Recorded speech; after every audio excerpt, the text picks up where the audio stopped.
Well, almost a little less than 30 years after the Declaration of Independence was signed, the British were still not happy about it.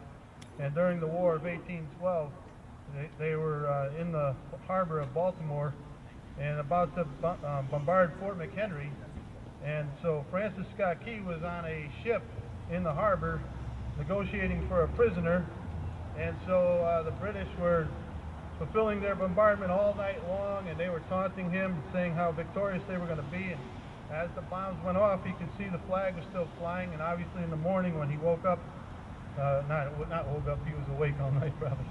But in the morning, the dawn's early light showed that the flag was still there. And so he enthusiastically penned the words to the Star-Spangled Banner, and it was adopted by our Congress in 1931 as our national anthem. So let's all stand. I think you have words around. Hopefully, they've been passed. We're going to sing the first and last verse of the Star-Spangled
Declaring independence was not a hasty decision.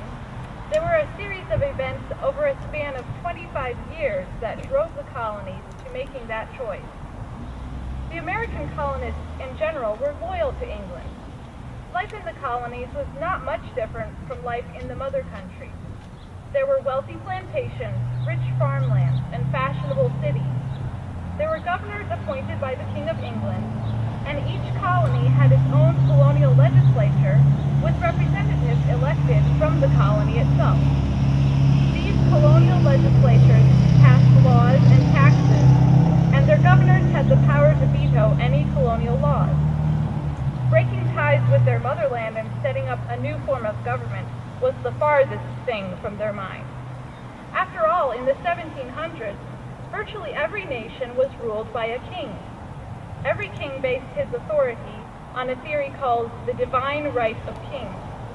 They believed that God chose one man and his descendants to rule a country forever. But a series of events goaded the colonists into action. Insults and injuries had been intensifying over the past 20 years until the pinpricks from England swelled up into a giant stabbing pain. The loyalty of the colonists to their king was rubbed raw until they had no loyalty left. In 1755, the first prick came when a message arrived from England.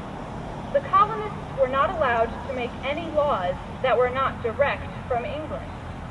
Protest was instantaneous. The colonists swore allegiance to the king, but they believed that their legislature should be separate and independent from the legislature in England. How could Parliament, after all, so many miles across the sea, be able to understand the colonial culture and issues? And how could they make laws relevant to those issues? In Philadelphia, the Pennsylvania legislature rang their state house bell in protest and sent a message back to England. They would not make laws by direction. As insults from England continued to increase, Benjamin Franklin made the trek across the Atlantic to represent the colonies and convince the government to show greater respect for their rights as Englishmen. His words seemed to go in one ear and out the other. A few years later, in 1764, a Revenue Act was passed, placing a tax on imported molasses. The northern colonies were upset. Many of them depended on imported molasses for their rum. They protested that the tax would swallow up their profits. But the flurry of indignation over the Revenue Act was soon forgotten in the greater storm that unleashed itself in the Stamp Act the following year. The Stamp Act required all legal instruments in the American colonies to bear a government stamp in order to be valid. The heavy taxes that came along with the Stamp Act were an attempt to balance out England's heavy war expenses, which had drained the British pocketbook nearly dry. The American colonists were angry. It wasn't so much the taxes. They could see the need for money, but they were not allowed to have a say in the British Parliament about the wars that they were helped to pay for, or the taxes themselves. If England had treated the colonies on more equal terms, they might have willingly helped their mother country. But they were treated like slaves, and England sent them incapable and insulting governors. The colonies refused to pay the tax. In New York, the press scurried to set their type. If the colonist is taxed without his consent, they wrote, he will, perhaps, seek a change. Richard Henry Lee, a kind and generous man of Virginian high society, sent a letter to a friend as the revolt against the Stamp Act rumbled to the surface. The ways of heaven are inscrutable.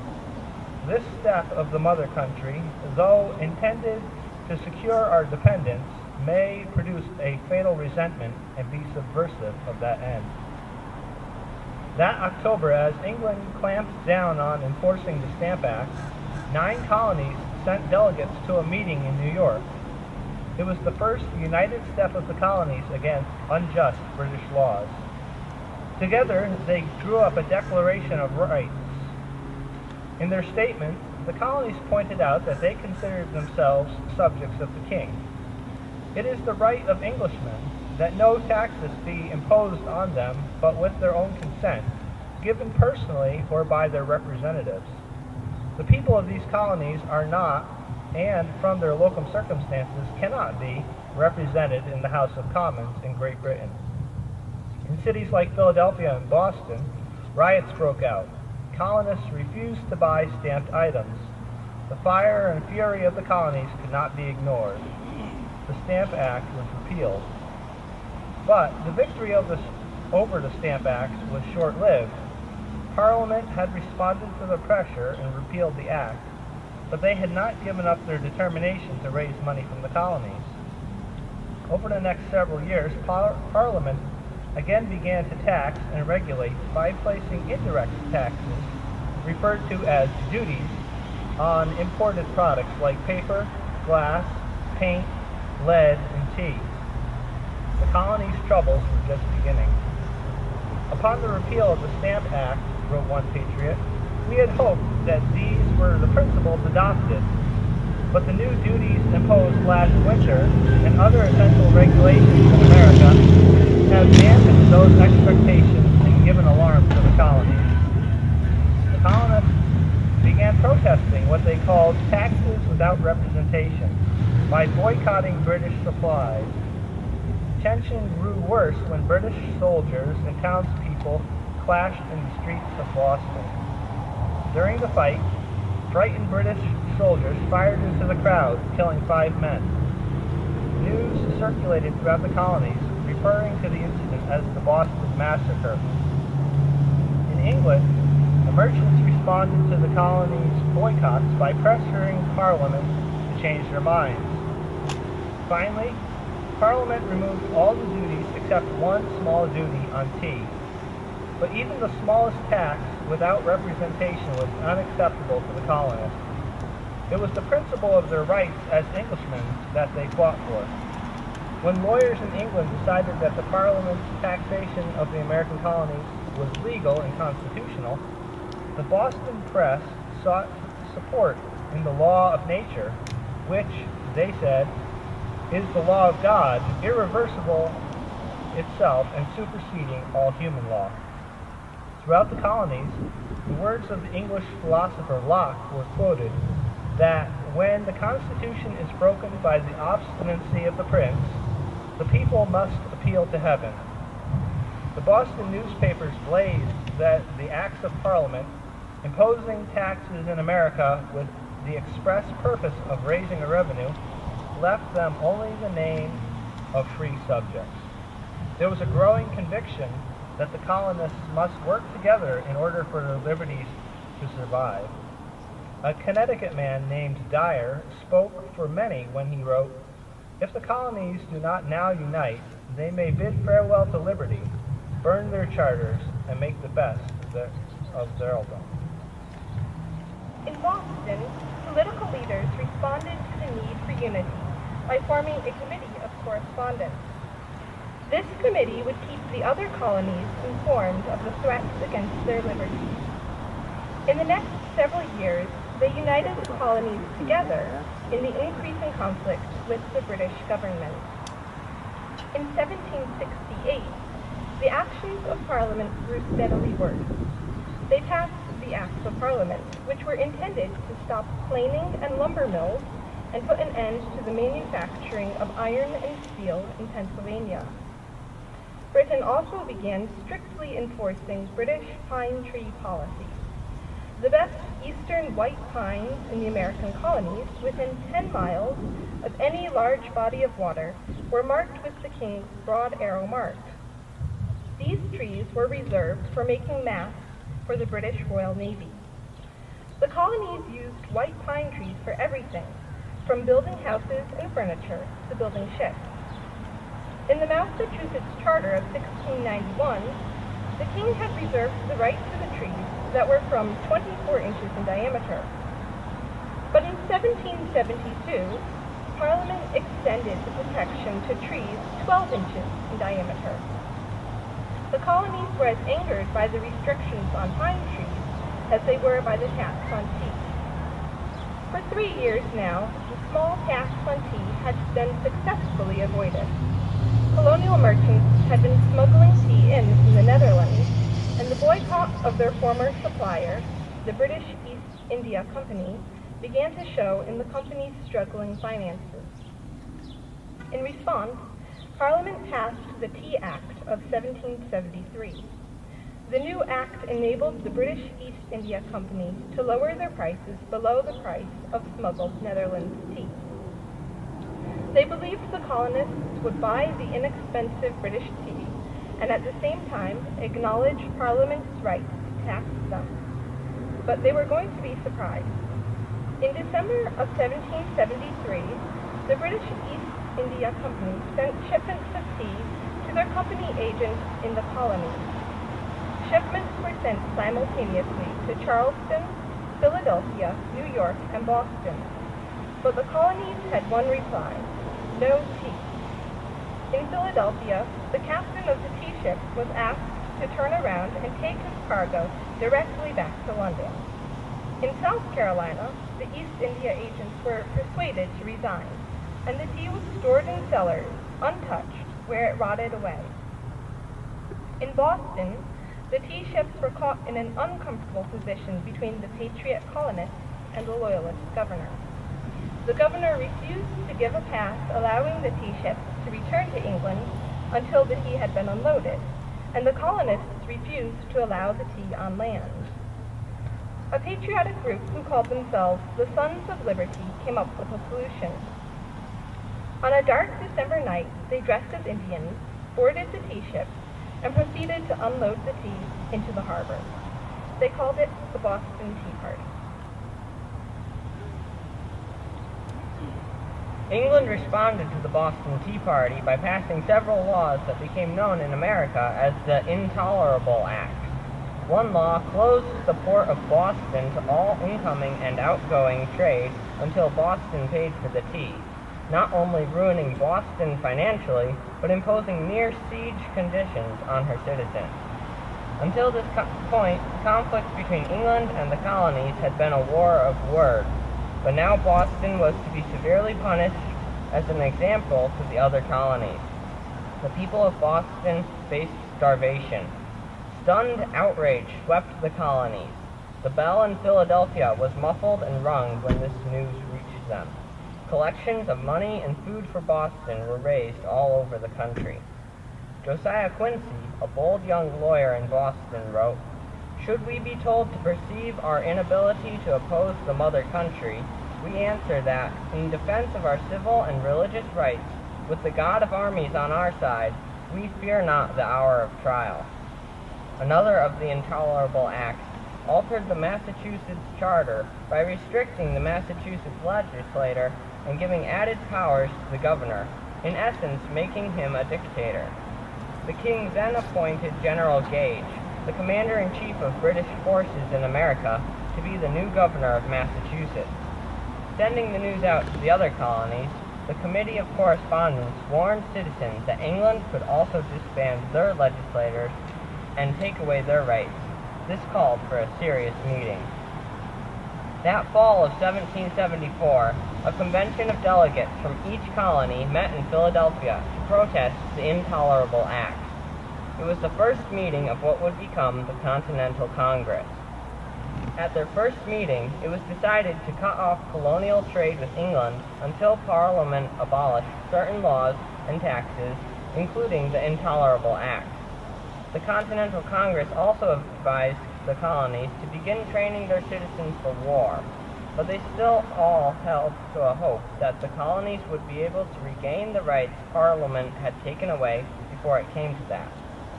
But everything changed when the British Army fired upon the farmers of Lexington and Concord. Before the 19th of April, 1775, relates Thomas Jefferson, I never heard a whisper of a disposition to separate from Great Britain. Blood had been shed in an act of direct war, and nothing but war remained as an alternative before them. The American Congress sent a final petition to the king, stating that they desired to avoid a conflict and asking only to be treated justly. The king's response was a proclamation. The Americans were to be forced into submission. From this point, there was no turning back. Their own king had declared war upon them.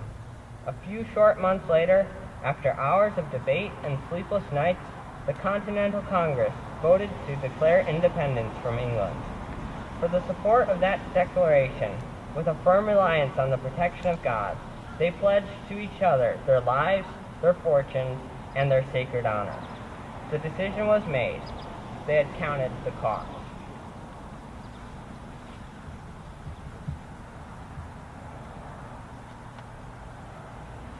Some of you have been here for a number of years. Remember that one thing missing this year is the little Jeep and Richard Abate. And since we started, he delivered the great Patrick Henry speech. And you remember last year he had a stroke and he was struggling a little bit here. And so he's had a setback and he's in a home now in Wallingford. But I saw him the other day and he said, "I'm going to be there for the 4th. I said, "No, I don't think so." But anyways, So we wanted to just acknowledge Richard and his contribution. And we're going to mention that Patrick Henry, he did not sign the Declaration of Independence, but his influence gave him the name the Trumpet of the Revolution. His eloquent speeches and convincing arguments helped many colonial leaders to step across the line of indecision. And his most famous speech, which Richard usually delivers very enthusiastically, is "Give me liberty or give me death." It was given in 1775 at the convention of the colony of Virginia, and it was a great political speech in American history. And so, just like to take a moment and remember Richard, say a little prayer for him this morning, and we'll just pause for one brief moment.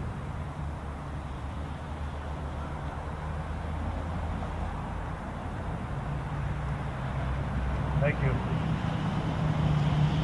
There were actually 56 signers to the Declaration of Independence, and there were 4 from Connecticut. It might be a trick question or something you run across every now and then. Somebody says there's 5, but actually Lyman Hall, there's Lyman Hall High School in Wallingford.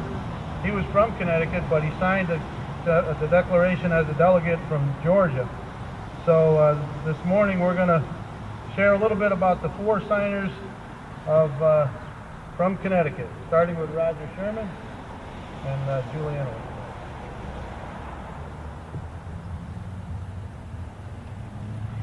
Four of the signers of the Declaration were delegates from Connecticut.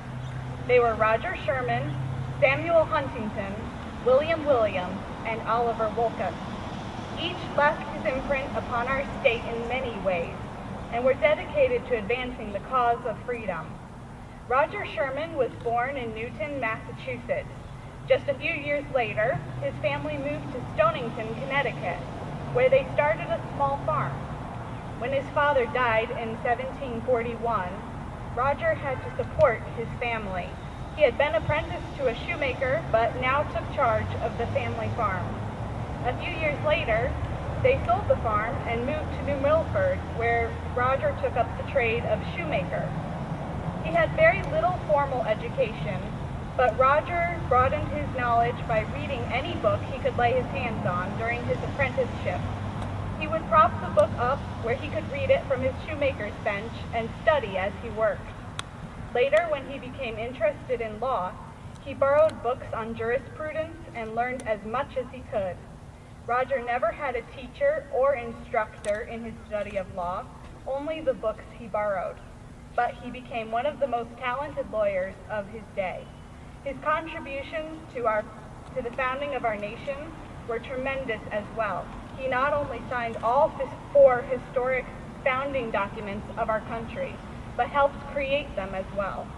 The discretion, wisdom, and faith that marked his character were evident all his life. John Adams once remarked that Roger was one of the most sensible men in the world, the clearest head and the steadiest heart. Mr. Sherman was one of the soundest and strongest pillars of the Revolution.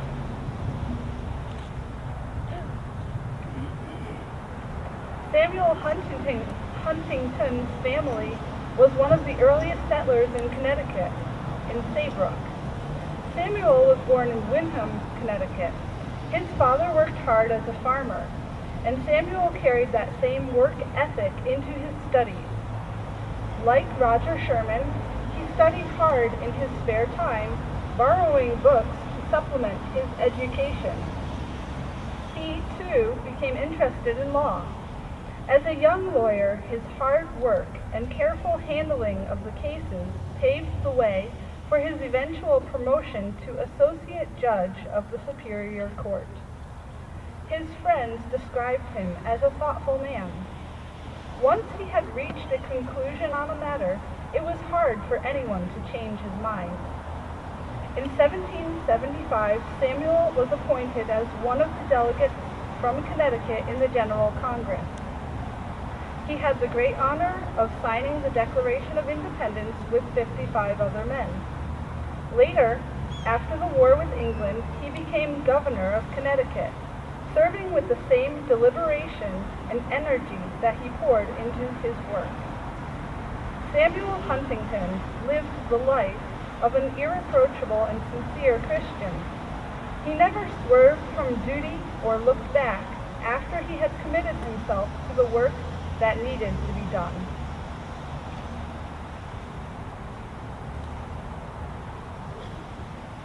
Liberty and love for country was in William Williams' blood.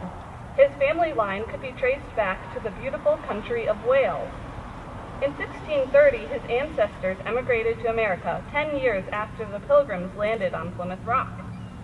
Both William's father and grandfather were ministers of the gospel in the town of Lebanon, Connecticut, where William was born.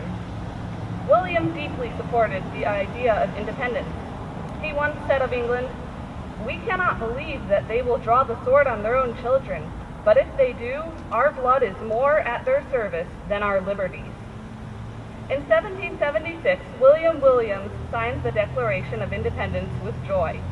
He had earned the love and respect of his fellow countrymen by many personal sacrifices in the cause of freedom, and continued to pour himself into public service for the rest of his life. He was the town clerk of Lebanon for nearly half a century and a member of the Connecticut General Assembly for 45 years. He was also a member of the State Convention of Connecticut that ratified the Constitution of the United States. He died in 1811, loved and remembered fondly as a good friend and patriot.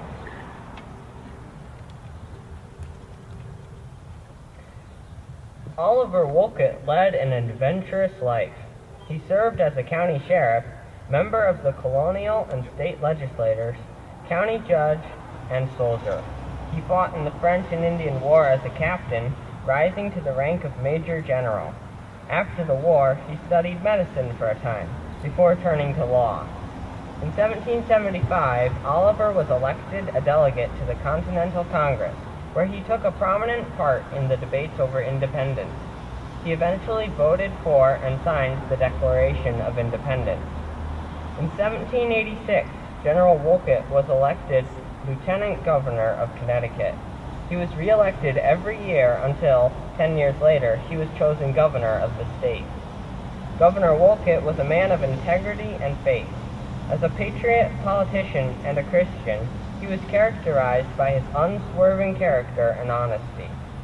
Although from different walks of life, these four men paved the way for freedom together, so that we could stand here today as free citizens of the United States of America. Let us remember not only the gratefulness we owe to our forefathers, but the duties we owe to their sacrifices. Senator Daniel Webster warned us when he said, "God grants liberty only to those who love it, and are always ready to guard and defend it." May the example of these four men inspire us to follow in their footsteps.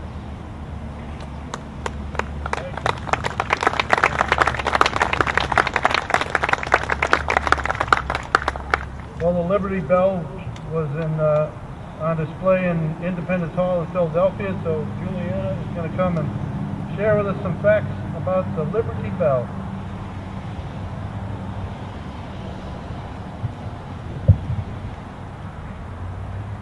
A bell hangs on display in Independence Hall. Compared to other steeple bells in the world, it is small and even ugly. Its bronze face is disfigured by a jagged crack, and it cannot ring. Its service to the struggling new nation of America ended when, in 1830, the bell cracked as it tolled for the funeral of Chief Justice John Marshall. It sits now in silence. Its work is done. But in the pages of history, one can still hear the echoes of a bell ringing triumph for the cause of liberty, or urging the people to come quickly, gather together and fight, or tolling the sad song of the death of men who were the cornerstones of American freedom. The bell came to America 25 years before there was a Declaration of Independence. Coming across the sea in an English ship, ordered by the Assembly of the Province of Pennsylvania to celebrate their 50th anniversary of the colony. It arrived on a warm August day, weighing 2,000 pounds and bearing the inscription, "Proclaim liberty throughout all the land unto all the inhabitants thereof."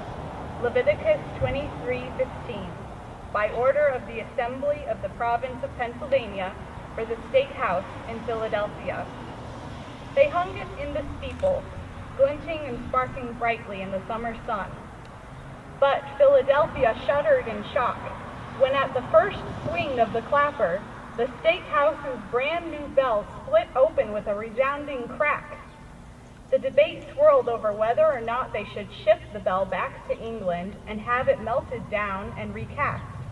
But it was decided to have it fixed in Philadelphia instead by two bell founders, Pass and Stowe.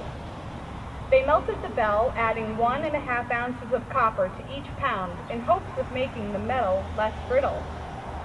The bell was recast in the same shape and size with the same inscription. The only change was that Pass and Stowe put their names on the bell instead of the company in London. The bell was hung back up looking as bright and brand new as ever. But when they rang the new bell, everyone complained that the tone sounded muffled and dull. Pass and Stowe tried again, hanging up a third bell on a lovely June morning. The consensus was mixed. Some thought it had improved, others thought it was the same. Nearly everyone thought that a bell made in America could never compare to a bell made in England. So a fourth bell was ordered from England and finally arrived after a long delay. To everyone's surprise, the new bell sounded the same, if not worse, than the current one.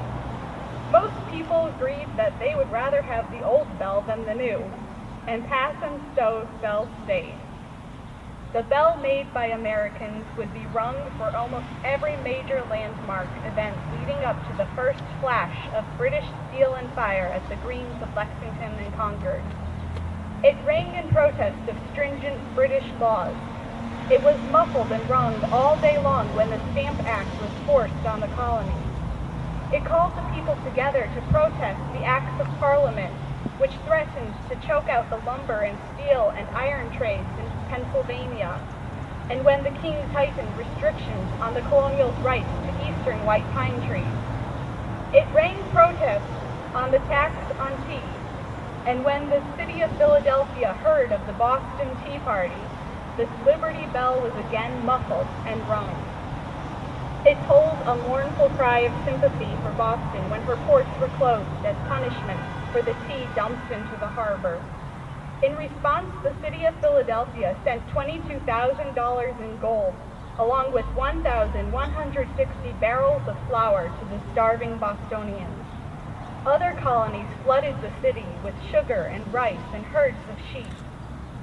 When the news came of the battles of Lexington and Concord, the Liberty Bell called the people together. In the meeting at the State House that day, 8,000 citizens pledged their lives to the cause of American freedom. The bell had served as a constant beacon of courage and strength for Philadelphia, a sound that the people had come to recognize and respond to. But there came a time when the bell did not ring, though men gathered in the State House frequently and held long discussions behind closed doors. Everyone in Philadelphia knew.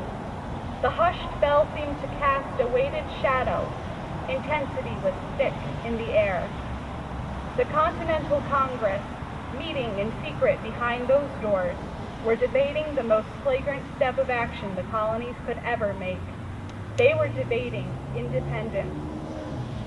Hear the story in the words of this poem. Though the author took some poetic liberty with dates and facts, it gives us a glimpse into the moments of that day, the silence hanging like a pall over the city. The old bellman is Andrew McNair.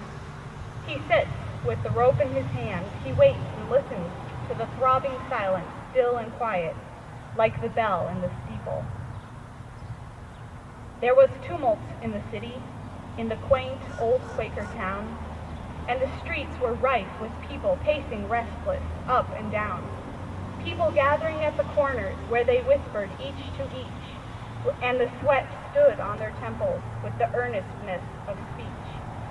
As the bleak Atlantic currents lashed the wild Newfoundland shores, so they beat against the State House, so they surged against the door, and the mingling of their voices made a harmony profound, till the quiet street of Chestnut was all turbulent with sound. Will they do it? Dare they do it? Who is speaking? What's the news? What of Adams? What of Sherman? Oh, God grant they won't refuse. Make some way there. Let me nearer. I'm stifling. Stifle then. When a nation's life's at hazard, we've no time to think of men. So they surged against the State House, while all solemnly inside sat the Continental Congress, truth and reason for their guide. Or a simple scroll debating, which, though simple it may be, yet should shake the cliffs of England with the thunders of the free. Far aloft in that high steeple sat the bellman, old and gray. He was weary of the tyrant and his iron-sceptered sway. So he sat with one hand ready on the clapper of the bell, when his eye should catch the signal, the long-expected news to tell. See, the dense crowd quivers through all its lengthy lines, as the boy beside the portal hastens forth to give the sign. With his little hands uplifted, breezes dallying with his hair, heart with high, clear intonation breaks his young voice on the air. Hush the people's swelling murmur, whilst the boy cries joyously, "Ring," he shouts, "ring, Grandpa, ring, oh ring for liberty!" Quickly at the given signal, the old bellman lifts his hand. Forth he sends the good news, making iron music through the land. How they shouted, what rejoicing! How the old bell shook the air, till the clang of freedom ruffled the calmly gliding Delaware. How the bonfires and the torches lighted up the night's repose, and from flames, like fabled phoenix, our glorious liberty arose. The old State House bell is silent, hushed is now its clamorous tongue, but the spirit is awakened, still is living, ever young. And when we greet the smiling sunlight on the 4th of each July, we will ne'er forget the bellman, who betwixt the earth and sky rang out loudly, "Independence, which, please God, shall never die."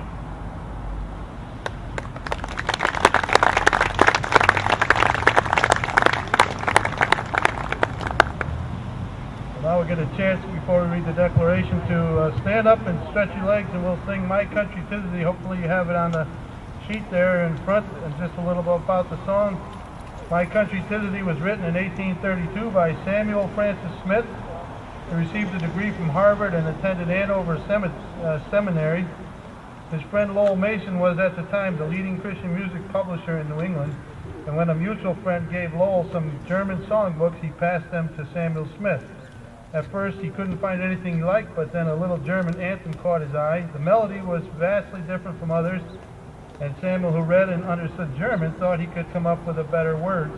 So within a half an hour he had written the poem and fits the melody and serves as an anthem for his own country, and he gave it the simple title, "America." A few months later, it was debuted when 500 children sang "America" on the 4th of July in Park Street in Boston. The song was received with mixed emotions. Those who were old enough to remember the Revolutionary War and the War of 1812 were deeply anti-British, and the melody of the Samuel Smith song was the national anthem for "God Save the Queen." Some accused him of being pro-British and said it was blasphemous to connect anything American with anything English. But Samuel published this song in spite of the public backlash, and a few years later, criticism died away. And now, and ever since, we love to sing "My Country 'Tis of Thee."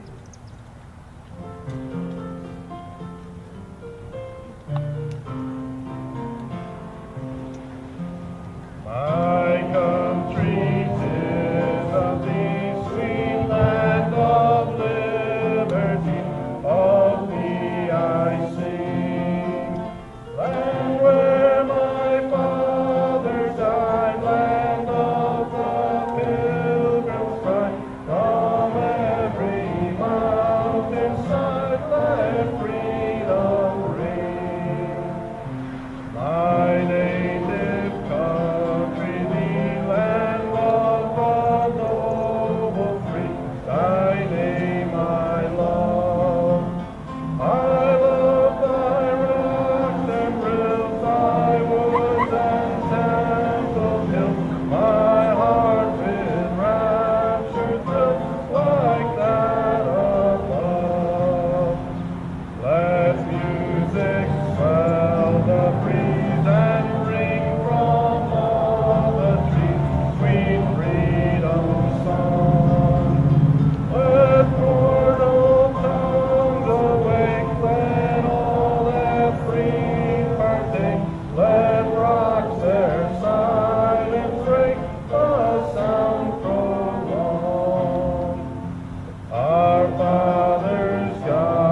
Some of those who've been here for a while know that the Historical Society has helped us with the reading of the Declaration in the past few years. And we got a message from Diane that they've been going through some stressful times, emergency rooms and things like that, so they weren't able to participate with this year. So we're holding down the fort, and now we're going to read the Declaration of Independence.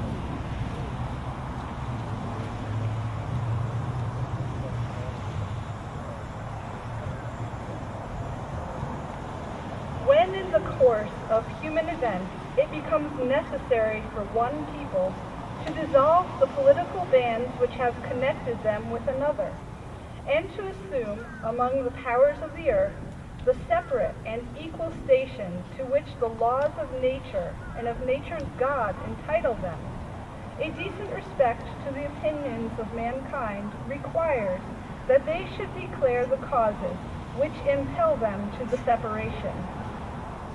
We hold these truths to be self-evident, that all men are created equal, that they are endowed by their Creator with certain unalienable rights, that among these are life, liberty, and the pursuit of happiness, that to secure these rights, governments are instituted among men, deriving their just powers from the consent of the governed, that whenever any form of government becomes destructive of these ends, it is the right of the people to alter or abolish it, and to institute a new government, laying its foundation on such principles and organizing its powers in such form as to them shall seem most likely to effect their safety and happiness. Prudence, indeed, will dictate that governments long established should not be changed for light and transient causes, and accordingly all experience hath shown that mankind are more disposed to suffer while evils are sufferable than to right themselves by abolishing the forms to which they are accustomed. But when a long train of abuses and usurpations, pursuing invariably the same object, evinces a design to reduce them under absolute despotism, it is their right, it is their duty to throw off such government and to provide new guards for their future security. Such has been the patient sufferance of these colonies, and such is now the necessity which constrains them to alter their former systems of government. The history of the present King of Great Britain is a history of repeated injuries and usurpations, all having in direct object the establishment of an absolute tyranny over these states. To prove this, let facts be submitted to a candid world.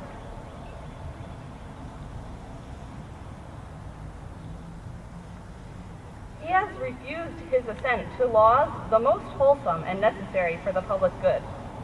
He has forbidden his governors to pass laws of immediate and pressing importance unless suspended in their operations till his assent should be obtained, and, when so suspended, he has utterly neglected to attend to them. He has refused to pass other laws for the accommodation of large districts of people, unless those people would relinquish the right of representation in the legislature, a right inestimable to them and formidable to tyrants only. He has called together legislative bodies at places unusual, uncomfortable, and distant from the repository of their public records, for the sole purpose of fatiguing them into compliance with his measures. He has dissolved representative houses repeatedly for opposing with manly firmness his invasions on the rights of the people. He has refused for a long time after such dissolutions to cause others to be elected, whereby the legislative powers, incapable of annihilation, have returned to the people at large for their exercise, the state remaining, in the meantime, exposed to all the dangers of invasion from without and convulsions within.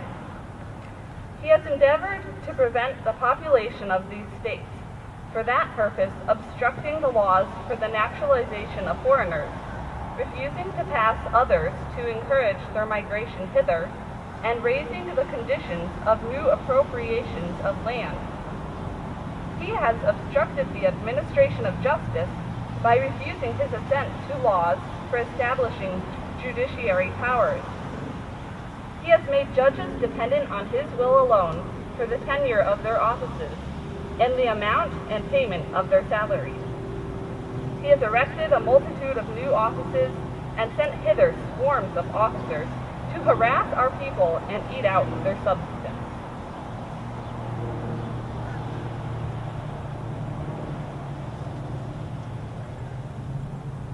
He has kept among us, in times of peace, standing armies without the consent of our legislatures.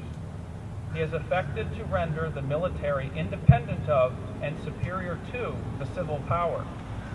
He has combined with others to subject us to a jurisdiction foreign to our constitutions and unacknowledged by our laws, giving his assent to their acts of pretended legislation.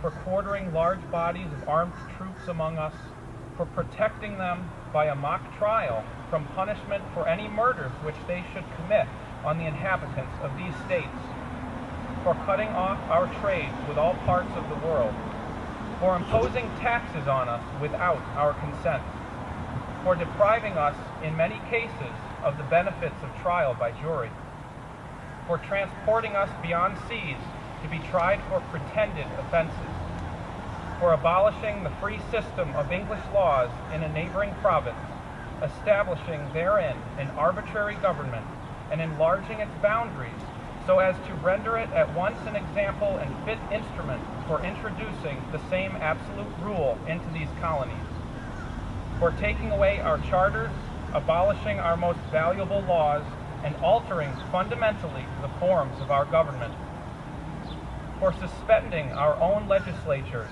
and declaring themselves invested with power to legislate for us in all cases whatsoever.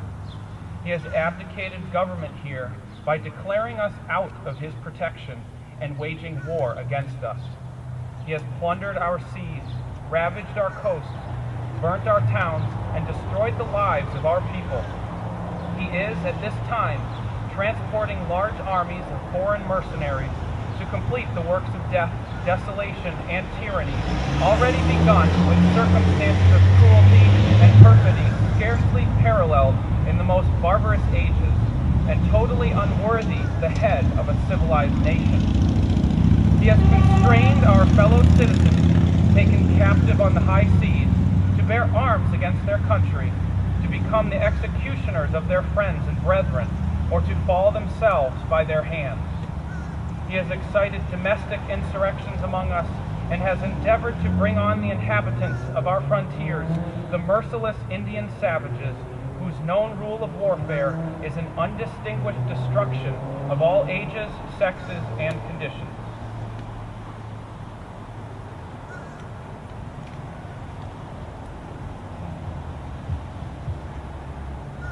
In every stage of these oppressions, we have petitioned for redress in the most humble terms. Our repeated petitions have been answered only by repeated injury. A prince whose character is thus marked by every act which may define a tyrant is unfit to be the ruler of a free people. Nor have we been wanting in attentions to our British brethren. We have warned them from time to time of attempts by their legislature to extend an unwarrantable jurisdiction over us. We have reminded them of the circumstances of our emigration and settlement here. We have appealed to their native justice and magnanimity, and we have conjured them by the ties of our common kindred to disavow these usurpations which would inevitably interrupt our connections and correspondence. They too have been deaf to the voice of justice and consanguinity. We must therefore acquiesce in the necessity which announces our separation, and hold them, as we hold the rest of mankind, enemies in war, in peace, friends. We therefore, the representatives of the United States of America, in General Congress assembled, appealing to the Supreme Judge of the world for the rectitude of our intentions, do in the name and by the authority of the good people of these colonies solemnly publish and declare that these united colonies are and of right ought to be free and independent states, that they are absolved of all allegiance to the British Crown, and that all political connection between them and the state of Great Britain is and ought to be totally dissolved, and that as free and independent states they have full power to levy war, conclude peace, contract alliances, establish commerce, and to do all other acts and things which independent states may have right do. And for the support of this declaration, with a firm reliance on the protection of divine providence, we mutually pledge to each other our lives, our fortunes, and our sacred honor.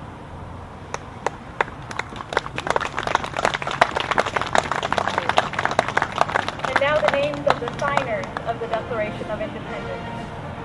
From Georgia, Button Gwinnett, Lyman Hall, George Walton. From North Carolina, William Hooper, Joseph Hughes, John Penn. From South Carolina, Edward Rutledge, Thomas Ewart Jr., Thomas Lynch Jr., Arthur Middleton. From Maryland, Samuel Chase, William Paca, Thomas Stone, Charles Carroll of Carrollton. From Virginia, George Witt, Richard Henry Lee, Thomas Jefferson, Benjamin Harrison, Thomas Nelson Jr., Francis Lightfoot Reed, Carter Braxton. From Pennsylvania, Robert Morris, Benjamin Rush, Benjamin Franklin, John Morton, George Clymer, James Smith, George Taylor, James Wilson, George Ross. From Delaware, Caesar Rodney, George Reed, Thomas McKean. From New York, William Floyd, Philip Livingston, Francis Lewis, Lewis Morris. From New Jersey, Richard Stockton, John Witherspoon, Francis Hopkinson, John Hart, Abraham Clark. From New Hampshire, Josiah Bartlett, William Whipple, Matthew Thornton. From Massachusetts, John Hancock, Samuel Adams, John Adams, Robert Treat Payne, Elbridge Gerry. From Rhode Island, Stephen Hopkins, William Ellery. From Connecticut, Roger Sherman, Samuel Huntington, William Williams, Oliver Lucas.